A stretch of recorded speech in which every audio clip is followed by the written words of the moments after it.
Good afternoon, everyone. My name is Mike Merissa. I'm a staff attorney here at the Public Health Law Center.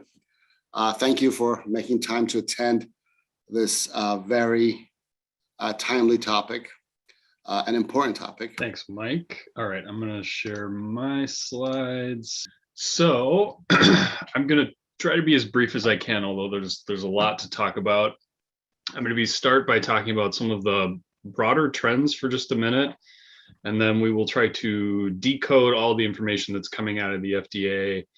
And then I will turn it over to Natalie to talk a little bit about the very, very recent past this week, and then the immediate future, talking about challenges to the FDA's actions, the marketing orders for R.J. Reynolds' views that just came out a couple days ago, and then talking about synthetic nicotine, which is related to all of this as well. And we will hopefully leave time for what I'm sure will be lots of questions. I've used this slide lots of times, and there's a lot to unpack that I'm not going to unpack today, but I really would encourage people to go back to some of our past webinars if you're interested in what the FDA has been doing the last couple of years or not doing in response to the youth e-cigarette epidemic and Juul and all of its tactics. But it's easy to forget in the midst of a pandemic caused by communicable disease that we're still in an epidemic of addiction and chronic disease. And the last few years, we've seen decreases in tobacco use kind of across the board. But we all know that just like our inability to travel and going to restaurants and movies and things like that, it's temporary. And if we don't act properly, just like eventually, hopefully we can travel again soon, things will go back to how they were before.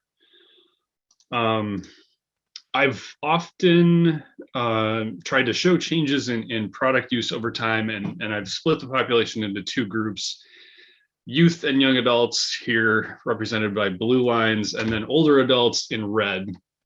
Now, I'm not trying to trick anyone. I will admit right now that the y-axis on these two graphs is very different.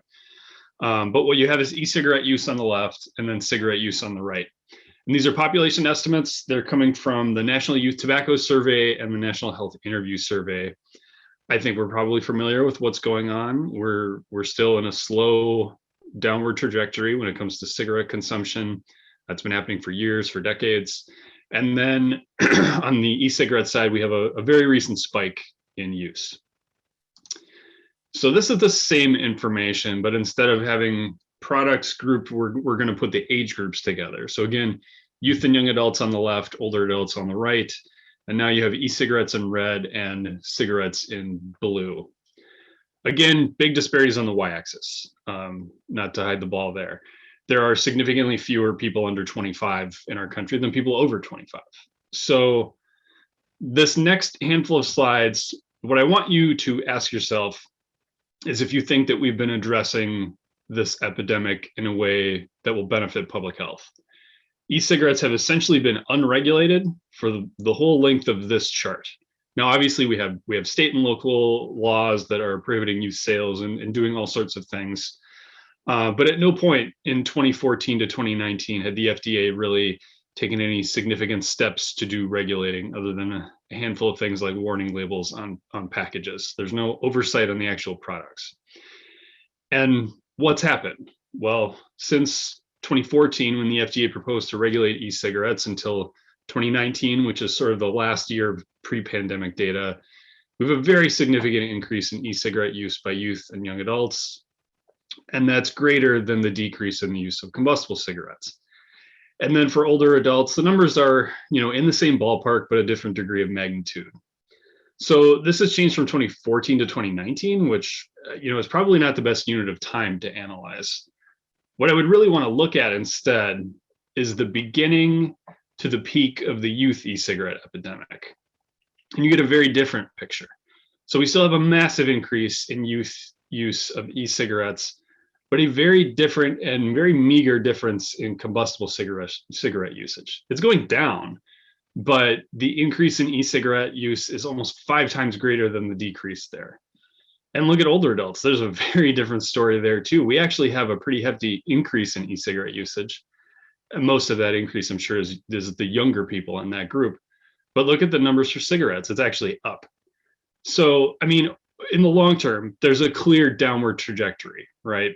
But not necessarily in the short term. So if you believe that an unregulated market for e-cigarettes will automatically allow smokers to transition to e-cigarettes and somehow improve public health, you're wrong. If that were true, shouldn't we expect these graphs to move in opposite directions? And they don't when the market is unregulated.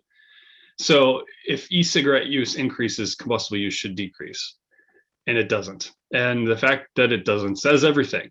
So we need to have actual regulation of e-cigarettes. And we also need to work towards the elimination of combustible cigarettes for that theory to work at all. So that's not where we're at. So now pivoting to FDA regulation, I want to make sure that we have a grasp of what's going on and that we know that doing nothing is not really an option. And unfortunately, nothing has kind of been the status quo for a while. I'm hoping that people are sort of familiar in broad strokes with what's going on. What's happening right now is that the FDA is phasing in pre-market review for e-cigarettes and other tobacco products that had started regulating in 2016. So cigars, pipe tobacco, water pipe tobacco, essentially everything but cigarettes and smokeless tobacco. And pre-market review for tobacco products is actually supposed to kind of look like it does for drugs, which I'm sure everybody's a little more familiar with than they would have been in the past. And that pre-market review is supposed to mean that in order to sell a product, you have to get permission from the FDA first. You have to get that before you can even introduce the product to the market. Now, that hasn't been the case for tobacco products before, so it's taken a really long time to get to where we are. So on this timeline, it starts with the beginning of FDA's authority over e-cigarettes. And what you see here is two important deadlines, and we'll talk about the significance of them. But the reason that these deadlines exist is that public health groups actually sued the FDA for failing to implement pre-market review. And that they won that litigation. So what we ended up with is two court-imposed deadlines. So last September, in order for a manufacturer to continue selling products, they had to have filed marketing applications with the FDA. And then last month, we passed a deadline whereby if you wanted to keep selling a product, you had to actually have gotten permission from the FDA. So these deadlines only apply to products that were on the market when the FDA started regulating back in 2016. Products introduced later, you need permission first prior to marketing. Now let's debunk one myth right away. The deadline that we just passed was not a deadline for the FDA to review all marketing applications. There is no deadline for that. There never has been a deadline for that. The deadline was for manufacturers to have gone through the process and gotten authorization. So the onus was on them to get authorization. What the FDA is responsible for under this deadline is enforcement of pre-market review, which is supposed to start September 9th of last month, which means removing products from the market if they don't have authorization yet. So what we will do now is sort of go back in time to last September and then walk forward and hopefully explain what's been going on. If you're on the FDA's email list, like I am, you've seen a lot of communication about a lot of warning letters. So starting in January, the FDA was sending out warning letters to companies that hadn't filed their applications by last September. And, you know, some of these companies actually had been registering with the FDA. And so it was pretty easy for the FDA to find out that they hadn't filed applications. So that accounts for a lot of the warning letters. These are not fines. They are not penalties. They are not seizures of products. These are just warning letters. In fact, I've been doing this for a long time, and the FDA has never seized any illegally marketed tobacco products, nor has it ever issued any civil monetary penalties to tobacco product manufacturers. I'm fairly certain I'm right on both of those things. Somebody can fact check me if I'm not. But what else we got this past year? So in April, the FDA introduced its first what it calls or February, I'm sorry, perspective piece, and it was a big information dump. Lots of numbers, lots of charts. We're not going to go through all of that because some of it's now outdated, but there is a little bit, a few nuggets worth looking into. And first, I should note that when we're talking about the numbers, what we're going to be talking about is the pre-market tobacco product application process. That's the PMTA process. We're not talking about the substantial equivalence process. We're not talking about the substantial equivalence exemption process. So there are 3 pathways to the market. We're really only talking about the PMTA process. You can see there are way more applications for that process. And the review is different for the other 2 processes. And e-cigarettes are ineligible for those other processes. They're only eligible to go through the PMTA process. So that's the reason for the emphasis on that process on the FDA's part and in the media too. FDA got tons of applications, as you can see.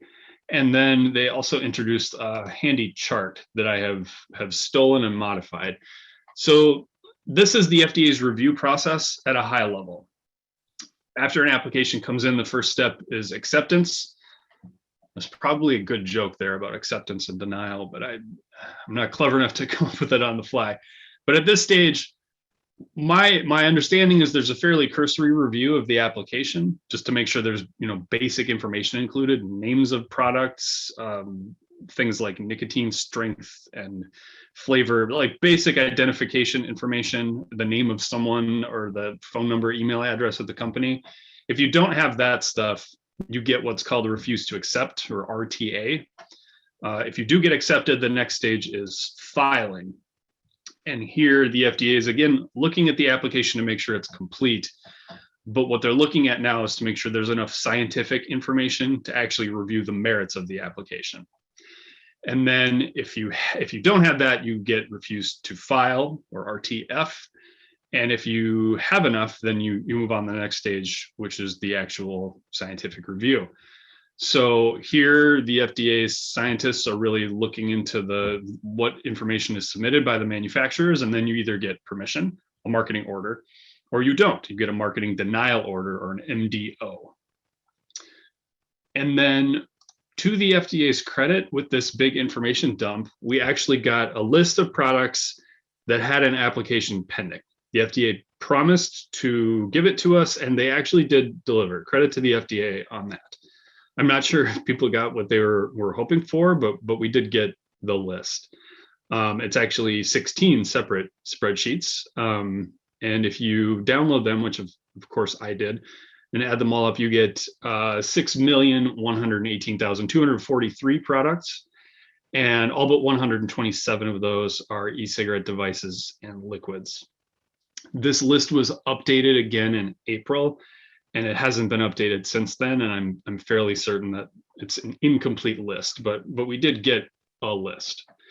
And then I will also highlight for you that in the FDA's lengthy blog post, the agency doubled down on committing to the sort of separate review track for the products that account for most of the current market, which we all know means Juul and the other big manufacturers. And that's an issue we'll obviously circle back to. After that, there wasn't a lot of communication. There were a lot more warning letters. I didn't include even most of them. They were continuing to go out. They're companies and products that most of you have never heard of. I've never heard of them either. So they're not really worth highlighting. The next thing that happened that is worth talking about is the first marketing denial orders that the FDA issued, and that was in August. So back in the information dump, you maybe saw this if you were trying to follow along. The FDA mentioned that there was one company that submitted applications for 4 million products. And so if the total is around 6 million, 4 million is a lot for just one company. And you probably know the name of it if you've been following along. The company is called JD Nova. And what they did was submit applications for every possible product permutation that they could conceive of. So they took things like flavor, nicotine strength, propylene glycol to vegetable glycerin ratio, volume, and every attribute, and then ran out however many possibilities there would be, and they got 4 million of them. If you look at the product list, you can see there are several spreadsheets that are just for JD Nova because there were so many products. And it's worth sort of walking through what happens with their applications because it's a good illustration of how the review process works for the most part. But this will also be the first time I'll show you some of the FDA's sort of piecemeal information that will be a running theme today. Again, the FDA's graphic that I borrowed and modified. If you go through the spreadsheets and we assume that they're accurate, there are 4,682,918 products just for JD Nova. We don't know actually how many got a refuse to accept and how many were accepted. The FDA did tell us there were 4.5 million that got a refuse to file, or RTF again, and we don't know how many were filed. There is a spreadsheet of those refuse to files. I'm not sure why we got that. The FDA hasn't provided it for any other company, nor has it provided a list of products that got MDOs, which we'll talk about in a minute. But there's a spreadsheet with all the refuse to files for JD Nova, and it has 4,680,701 products. And I can also tell you that the reason that this huge chunk of products received a refuse to file was that they didn't provide an adequate environmental assessment, which is part of the requirements in submitting an application. And when it's to the FDA's benefit, it will take NEPA compliance seriously. And then what was announced that's worth talking about is that there were 55,000 marketing denial orders, or MDOs. So these are products that were accepted, filed, the review was completed, and the FDA determined that these products did not meet the statutory standards that would allow them to be marketed. Now, it's not 55,000, obviously, there's rounding, I'm sure, but the FDA didn't provide a list, so we don't know the exact number. But there's a lot of numbers on this slide now, and you might be doing the math in your head. And you're right, it doesn't add up. There are more actions than there were applications submitted. And obviously this isn't super important, but what it shows you is all of this information comes from the FDA's website. And obviously one of these sources of information is wrong because the math doesn't add up. And we don't know which one, because the FDA is the one is the agency that's doing the review, and we just have to rely on the information that they give us. So this is just, like I said, one example of transparency issues that will be highlighted. But while this particular example is not super important, when you put everything together, there are important issues that need addressing.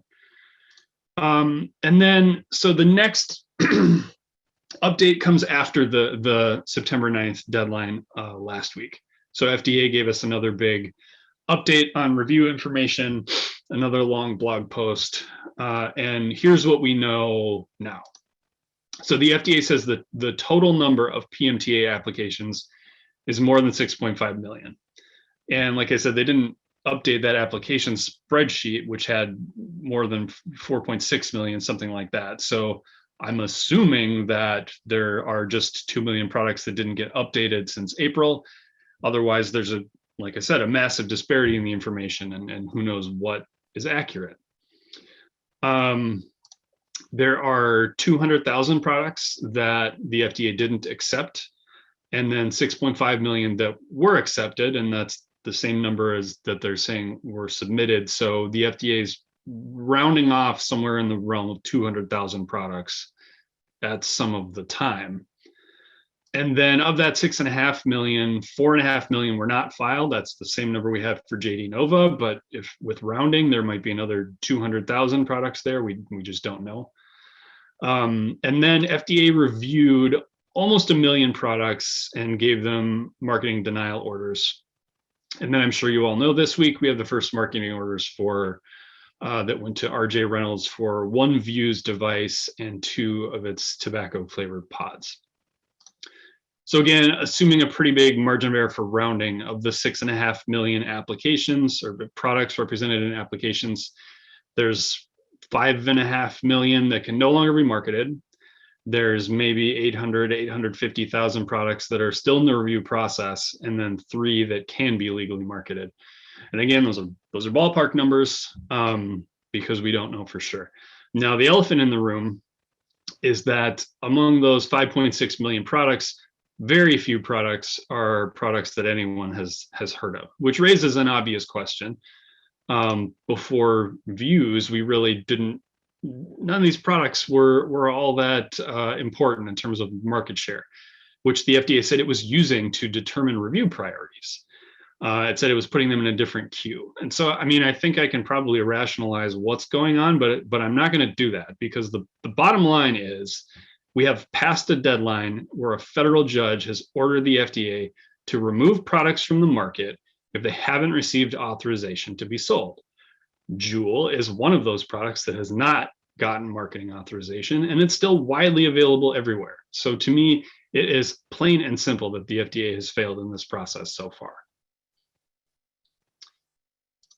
So now I want to discuss another example of transparency. And like I said, none of these individually is a huge thing, but when you add them up, you really can see that the information coming out of the FDA is not what it should be and not what it could be.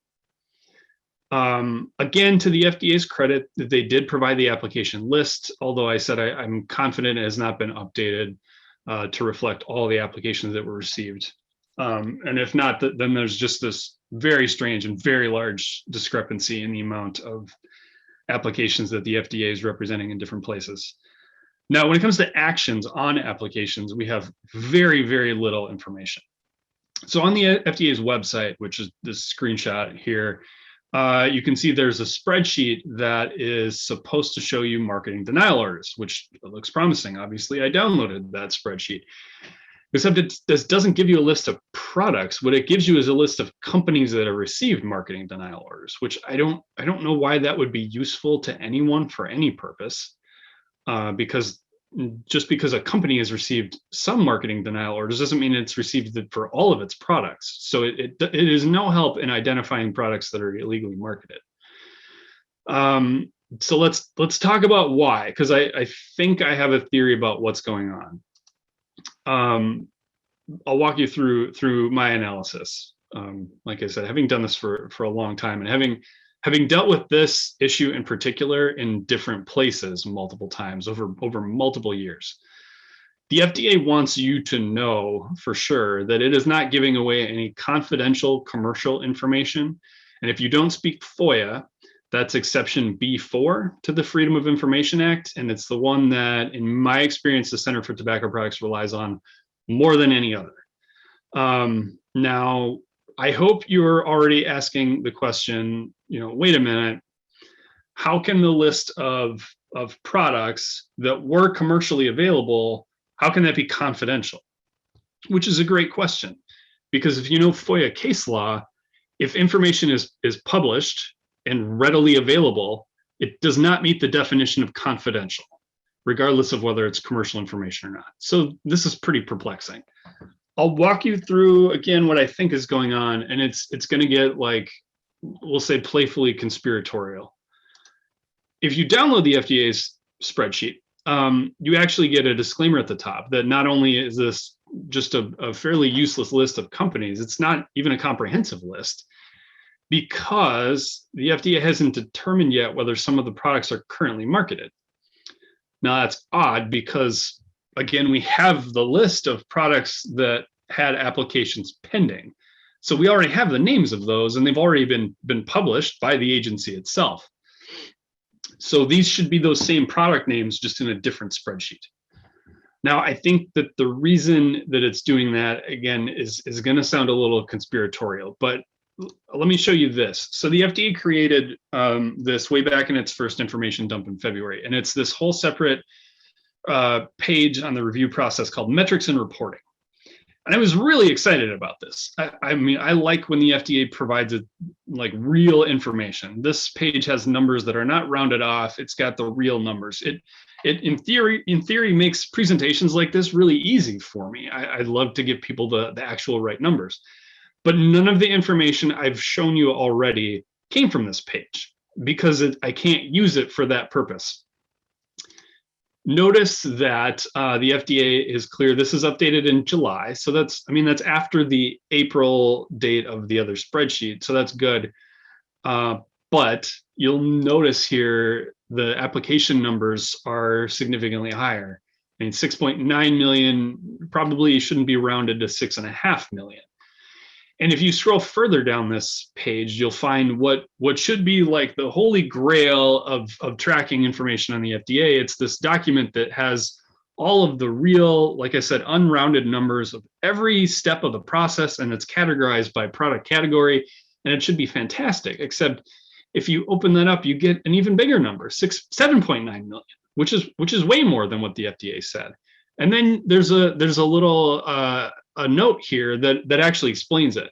It tells you that this information includes applications for the entire fiscal year, which runs through September 30th. And so what's happening is the applications that came in after September 9th, but before September 30th, are also being included in the same data. So I think that, well, and you should also know that in the FDA's mind, the fact that a manufacturer has filed an application at all, that piece of information is itself confidential. So even filing an application, the FDA cannot disclose that in its mind. Now, obviously, that logic doesn't hold up for products that are already on the market. They're already out there, which is why we had the original application list. But I believe that this omission makes sense only if all of the applications that the FDA is acting on are in the same bucket. That is, the ones that came in before September 9th that are currently marketed, and the ones that came in after that are not yet currently marketed. And when it's issuing marketing denial orders, it's not making a distinction on when the application came in and the marketing status. So if they're all lumped together, the FDA isn't able to disaggregate the information at that point, or hasn't disaggregated the information. And so it puts them all together and then won't tell us anything. That's essentially what's going on. So I'm really disappointed in this. The 16 spreadsheets of applications was only useful for the period of time up to September 9th, but now we need to know which products aren't allowed on the market anymore. I mean, technically it's all of them, but the FDA obviously isn't doing enforcement on most of the products either. So what we're left with is nothing. It's a list of companies where some or all of their products can't be marketed, and we don't know which ones. So I'd love to be either proved wrong on this, or for the FDA to go back and do the cross-referencing from the application list and give us the list of products that received a marketing denial order that were on the market and now can't be on the market for sure. I highlight transparency as an issue because I think it's important to remember that the only reason this process is even happening is because there was a lawsuit. Public health groups, government watchdogs had to sue the FDA to make this happen at all. So the FDA has not proven itself to be reliable in implementing this process. So the least that it can do is be transparent so that we can see what it's doing and make sure that we know what products should and shouldn't be on the market. I think consumers also deserve that information. So that's my soapbox. I will pause here. I'm going to turn things over to Natalie. Like I said, we have litigation challenges to some of the marketing denial orders. We have the marketing orders from this week happening. And then, like I said, Natalie will also sort of talk about how synthetic nicotine fits into this process as well. Take it away, Natalie. Sorry, once you share your screen, then all the settings move for where you unmute yourself. So sorry for the slight delay there. Yeah, so Desmond basically told you what I was going to talk about. So first, I was going to talk a little bit about the litigation and what we know about the lawsuits that have been filed so far. So we are pretty sure there's 29 active lawsuits. This is the ones that we know of and have been sent to us or we've found through alerts. So there might be some more out there that we've missed. And then I'm just noting that one was rescinded. So there were a total of 30 and then one was rescinded. So there's 29 active lawsuits. And this is just a list of the different brands I'm actually kind of excited about this because we get some new fun case names like Bad Moder Fogger. That's a good one to be talking about when we talk about the litigation updates. So that is going to be on the slides that are available afterwards. So I thought I would put a list in for people that want to look at it later. And then a little bit about the lawsuits. So the majority of them are for MDOs, and then there's one for refuse to file, refuse to, I can't think of the word right now, I'm sorry. But there was just one for that, and then most of them for MDOs. And what's interesting is that on the right, this is basically the entire petition. Exhibit A is a copy of the letter or the order that they got from the FDA. And then this is the entirety of what it says, is that the denial is arbitrary and capricious, it's an abuse of discretion, and it's not in accordance with the law. And as you saw on my previous slide, it's filed in several different circuits. Almost all of the circuits have a lawsuit. And they're different law firms. Some have the same law firm, but it's not like one law firm with all of them. And it's interesting because almost all of them verbatim look exactly like this, even though they're coming from different law firms. There were a handful that had some actual unique arguments. And so some of the arguments were that denying some e-cigarettes based on flavors is a disguised product standard that can only be done through notice and rulemaking. So Magellan argued that. And then Triton had a couple arguments that the FDA retroactively changed the criteria for evaluation, and that was inappropriate. And the FDA relied on general ends data rather than only the data Triton provided, which is ridiculous. But those were some of the unique petitions that I saw when I was looking through them. And then when we planned this webinar, we actually didn't have most of the litigation data or litigation information, and we also didn't have the late breaking information about the first authorization for Reynolds Vuse solo product. So I am going to talk a little bit about that, but I will admit that I have not read everything with a fine-tooth comb because I didn't have time to do that before today.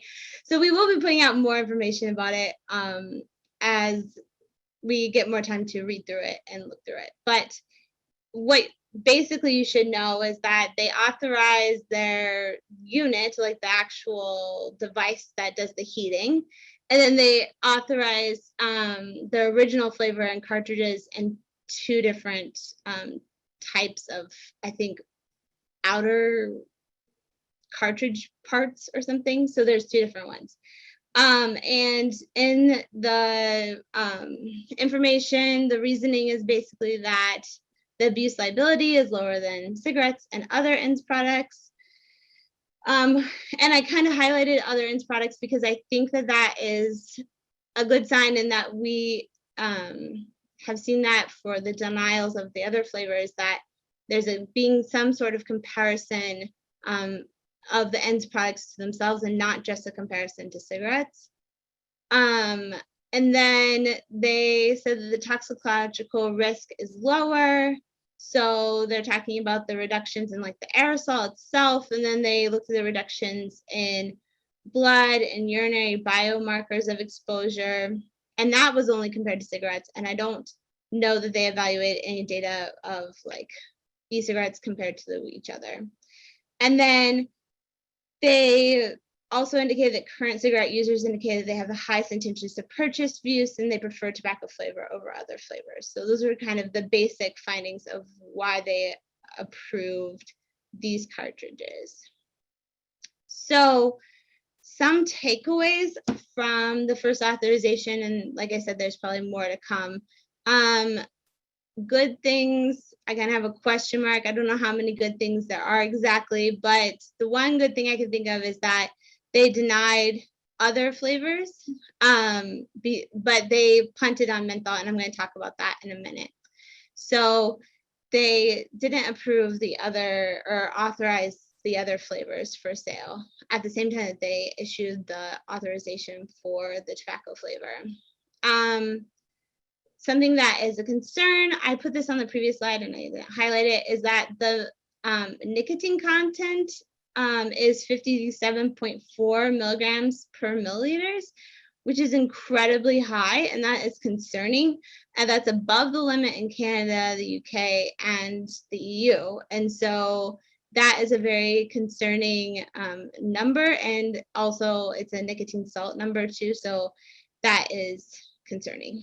Some other concerns are that for youth and health disparities, Reynolds did not provide any direct data on youth or vulnerable populations, including abuse liability studies. And so I feel like some of the conclusions that the FDA makes of the reasons for approving it make little sense based on the fact that they had no data from Reynolds itself, and then they relied on data about ends generally, and then came to whatever conclusions they came to. But the fact that Reynolds didn't provide any of that data when it's non-users is specifically part of what they're supposed to show evidence about the impacts on non-users is surprising. And then another concern is that there's basically no requirements for labeling. The FDA could have taken the opportunity to require some labeling things. And there's very limited marketing restrictions. And it's really interesting because Reynolds put in their application that they were planning to do a more significant marketing restrictions than the order actually requires of them. So the order says, oh, that would be a really good idea. We encourage you to do those things, but the actual order doesn't require it. So for example, Reynolds said that they wouldn't have any advertising materials for people that look, or using people that look 25, or styled to look under 25, or styled to look under 25. And the FDA didn't specifically require that sort of thing. The things that they did require is that they have to do a good job on doing IDing over online sales and digital sales. They can advertise on TV, radio, and the like, but they can only do that if the program has no more than 15% of the total audience being youth. But for some programs, that could be a really large number of youth, depending on how many people are viewing it. And then they also do continue to allow like partners and influencers and bloggers to do sponsored posts on their social media or however they do it, or YouTube. But they just have to say that this was sponsored by RJ Reynolds.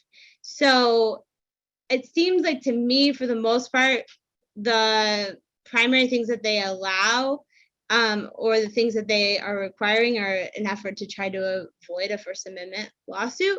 But it would be nice if they had taken a harder line on the marketing and also doing something with the labeling. So additionally, comments that I have about this, in addition to that, is they punted on menthol, which is what I said earlier.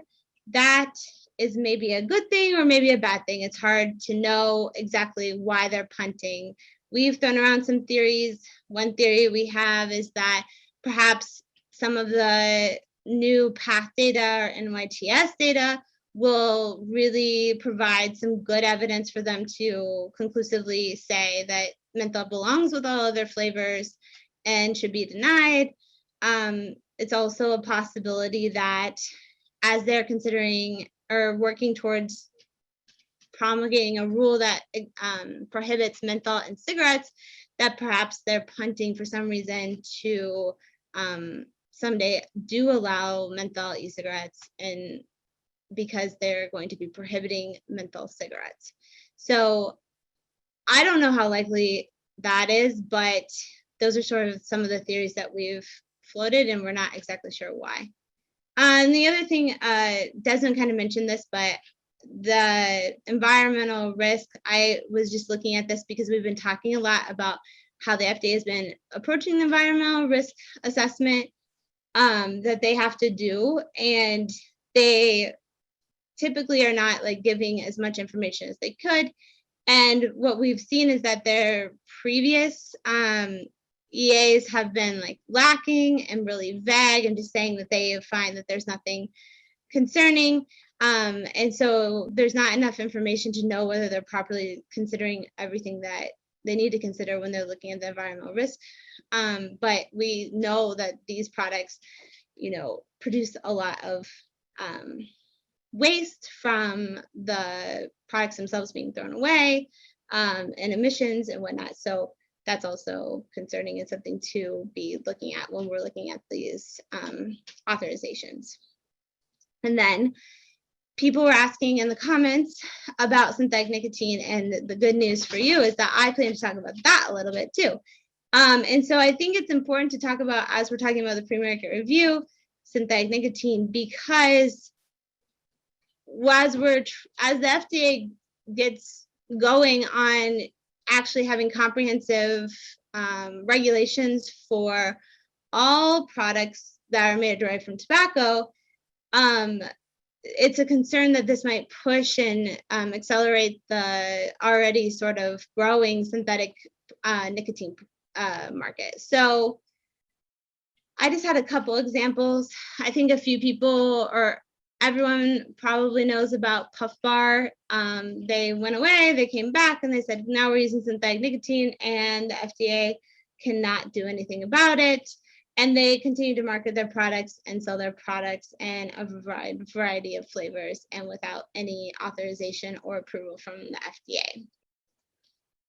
FDA. And there's other products that are happening as well. These are a couple examples of just a e-liquid and then also another unit design. And I just think it's really interesting because they're definitely trying to hang out in some sort of gray area, because you can see that they're putting warnings that are typical for tobacco products on their products, but they're saying things like, oh, this contains synthetic nicotine, or this contains tobacco-free nicotine. And so it's clear that they're like trying to operate in some sort of gray area. And it's not limited to just e-liquids or e-cigarettes. There's also pouches that we know of, and there have been some reports of lozenges, and I didn't find those recently on my searches, but I've heard that they exist. And so those are also concerning, and that we have to consider other products besides just e-cigarettes when we're thinking about synthetic nicotine. So very briefly, I'm going to talk about this. Does the FDA have authority over synthetic nicotine as a tobacco product? And the short answer is no. The FDA has authority over tobacco products, and that definition comes from the Family Smoking Protection Tobacco Control Act that says it's any product that's made or derived from tobacco. And so if these products are truly using synthetic nicotine that's created in a lab that's not made or derived from tobacco, then it's not within the FDA's authority under the Center for Tobacco Products to regulate. And the FDA itself addresses this a little bit on their website, and they say it's possible that a disposable closed system that contains an liquid with truly zero nicotine or synthetic nicotine would not be regulated by the FDA as a tobacco product. And that they're going to make determinations about these products on a case-by-case basis based on the totality of the circumstances. And I'm not aware of any determinations they've made public about any products that they've looked into. Then the question is, does the FDA have authority under their drug authority? And the short answer is, the answer should be yes. The FDA should clearly have authority as drug delivery devices. And while some of the products do like make cessation claims, it's probably most likely that they're articles intended to affect the structure or function of the body of man or other animals. And how does the FDA determine that when they're using their drug authority? They look at the company representations, the product design or composition, the circumstances surrounding distribution.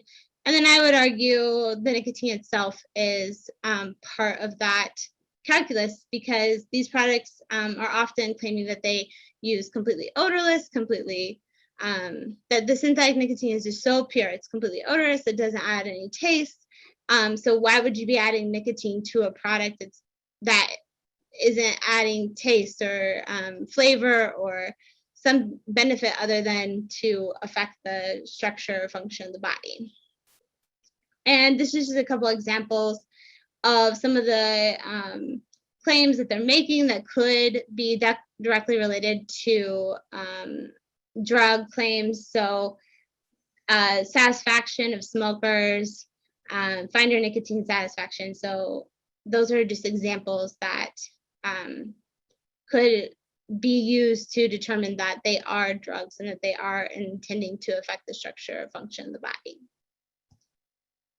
So the main takeaways about synthetic nicotine that I wanted to talk about is that it's really important that the FDA start to regulate synthetic nicotine, because we need to remove the incentives that exist to use one form of nicotine over another. So as pre-market review and gets underway and the FDA is regulating all of the e-cigarette products that are made or derived from tobacco, they shouldn't be setting up a system where it drives all of those manufacturers that got MDOs to just repackage their products with synthetic nicotine.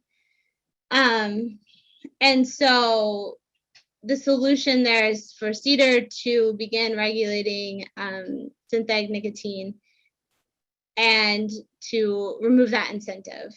The other option is for Congress to come up with a solution by expanding the Center for Tobacco Products Authority over like any type of nicotine. And although the caution with that is that if Congress opens up the Tobacco Control Act, that could be a can of worms, and there could be unintended consequences by going in and trying to change things in Tobacco Control Act. So that could be a double-edged sword. But the good news is we're going to have a webinar about synthetic nicotine and try to answer all of your questions about synthetic nicotine in December. So stay tuned to get the information to register for that upcoming webinar. And as always, you can contact us for any questions that you have. So now we'll move into question and answers.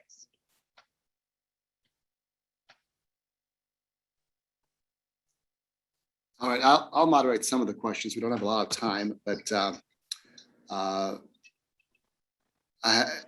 the question, bear with me a second here. Can you define the phrase complex of nicotine in the Tobacco Control Act and the reason behind the FDA, CTP, PMTA for ENDS draft guidance, which stated nicotine from any source?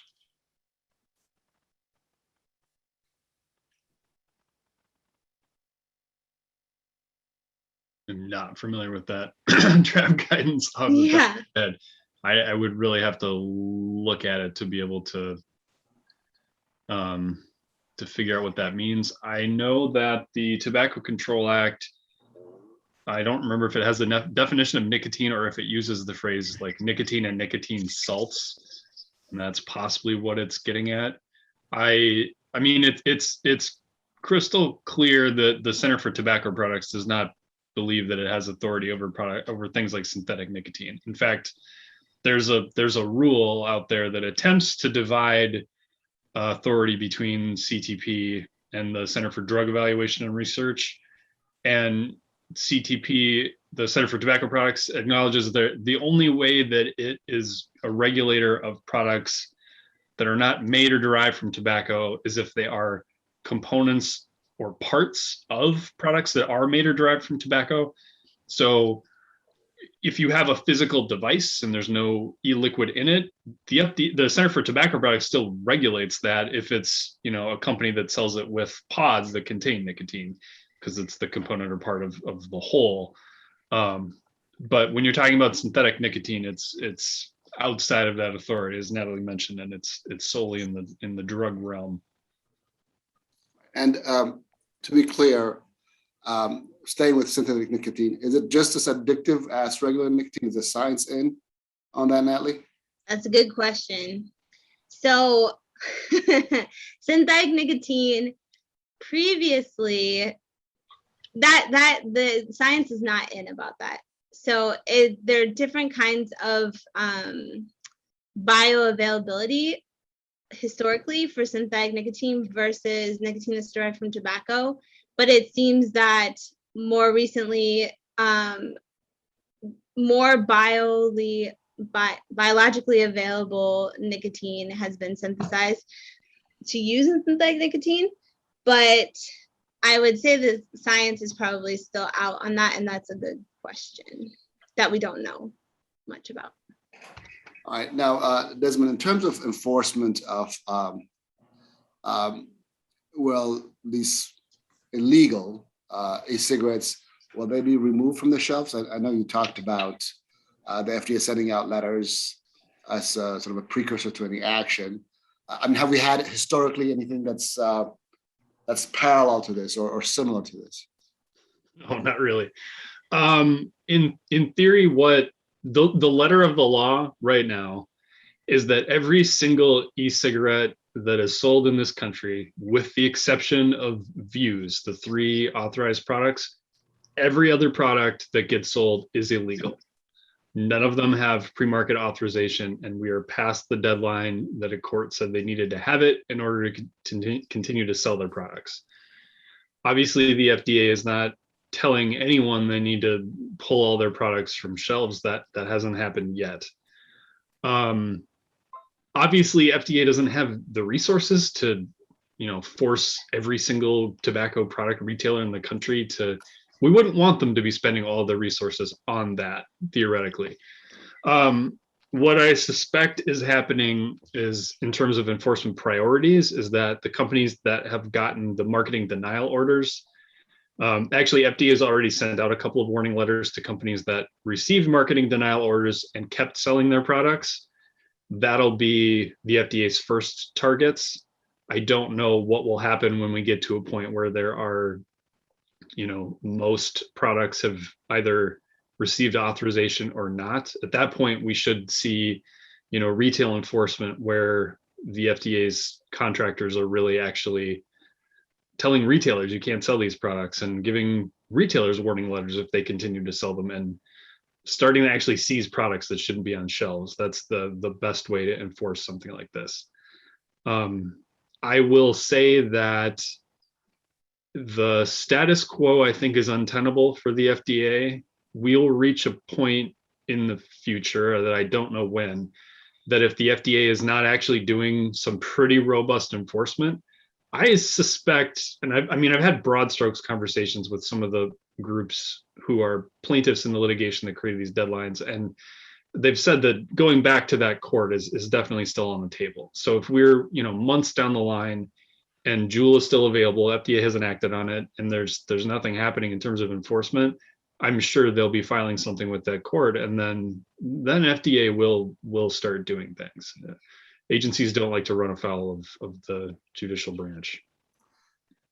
And I think we have one last question. In terms of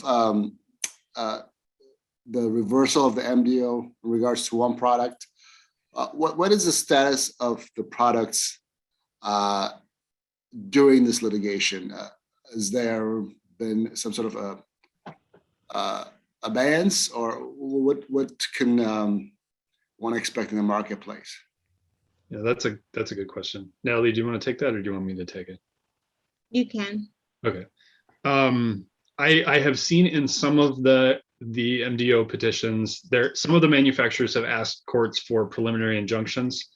So it's an extraordinary remedy, but a court can say, FDA, you can't enforce this until we've actually heard all the arguments and made a final decision. And so, but that's something the manufacturers have to affirmatively request. So if they either don't request it or the court doesn't grant it, then FDA has given them a deadline to remove their products from the market. And if they don't, they're in violation of federal law. These MDO petitions only started getting filed like a couple of weeks ago. Maybe it was only even last week. I don't know. It's been a couple of weeks.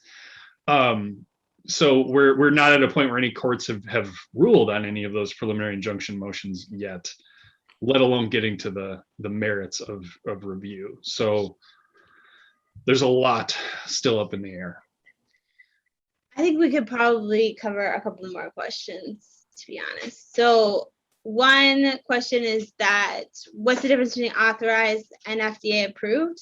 And I actually used both terms, but I didn't really explain that, so I'm sorry. So when I used FDA approved, I was talking actually about Cedar, and they actually do approve their products because they do a risk assessment and determine that the benefits outweigh the risks or the harms, and so they approve the products. And FDA has been very explicit, and it's even in the marketing order for Vusil that was authorized, that they do not use the word approval, and that this does not become FDA approved because the standard for tobacco products is different than the standard in the drug realm. And so the FDA will only use the term authorized, and that's accurate because the FDA can never say that the benefits of allowing addictive, harmful products outweigh the risks, because there are truly no benefits. And so for their regulation of tobacco products, they use the word authorized, so it doesn't sound like they are saying that this is a safe product for anyone to use, because it's clearly not a safe product for anyone to use. So hopefully that's helpful, and sorry I wasn't more clear about that when I used both terms interchangeably. Desmond, so RJR put in there, or the FDA cites several of the clinical trials that RJR does on Vuse, and will that data be made publicly available? Probably not affirmatively, in that the FDA, I doubt, is going to post all of RJR's application materials on its website. However, almost everything that they've given to the FDA should be something one could get through FOIA. I'm not encouraging people to submit a FOIA request. It's an onerous process that is very slow and very often ineffective for a variety of reasons. That information should be public. We haven't really started communicating with the FDA about what they're making public from the orders yet. What FDA does put on its website is the actual order letter that RJR and other companies receive, and then it puts what's called the technical project lead memo, or TPL memo, which is a summary of all of the different scientific reviews that the FDA does.